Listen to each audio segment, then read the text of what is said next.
اعوذ باللہ من الشیطان الرجیم، بسم اللہ الرحمن الرحیم۔ تسبیحات کے متعلق آڈیوز شیئر ہو رہے ہیں الحمدللہ۔ مختلف تسبیحات کی فضیلت نبی اکرم صلی اللہ علیہ وسلم سے بیان ہوئی ہیں۔ کبھی کبھی دوسری تسبیحات کی فضیلت کے متعلق الفاظ سیم ہی ملتے ہیں کہ یہ تسبیحات اللہ کے سب سے محبوب کلمات ہیں، پھر دوسری تسبیح کے متعلق بھی یہی فضیلت ملتی ہے۔ کبھی کسی کلمے کو جنت کا خزانہ کہا گیا تو کبھی دوسرے کلمے کو بھی، کبھی کنہی کلموں کو ڈر یا خوف دور کرنے کا ذریعہ بتایا تو کبھی کنہی اور کلموں کی فضیلت بھی یہی بتائی۔ قیامت کے دن سب سے افضل عمل کبھی ایک تسبیح کی فضیلت ہے تو دوسری تسبیح میں بھی یہ فضیلت ملتی ہے۔ تمام مخلوق کے رزق کی کنجی کسی تسبیح کی فضیلت ہے تو دوسرے کلمے کی بھی فضیلت یہی ہے۔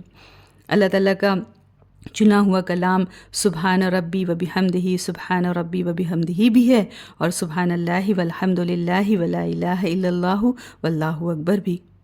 تو ہمیں جزوی طور پر الگ الگ کلموں کی فضیلت ملتی ہے۔ مجموعی طور پر جس میں سارے کلموں کو شامل کیا گیا ہے وہ تسبیح ہے سبحان اللہ لا شریک لہ، لہ الملک و لہ الحمد وہو علی کل شیء قدیر، لا حول ولا قوۃ الا باللہ، سبحان اللہ و بحمدہ۔ ان تسبیحات میں دوسری تسبیحات کی جزوی فضیلت کو ایک مجموعے میں جمع کر دیا گیا ہے الحمدللہ۔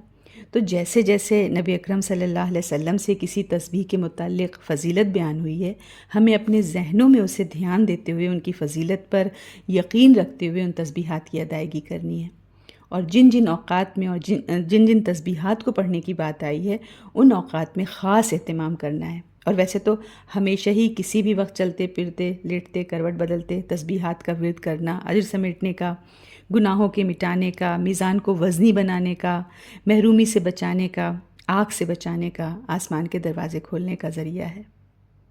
الحمدللہ۔ والسلام علیکم ورحمۃ اللہ وبرکاتہ۔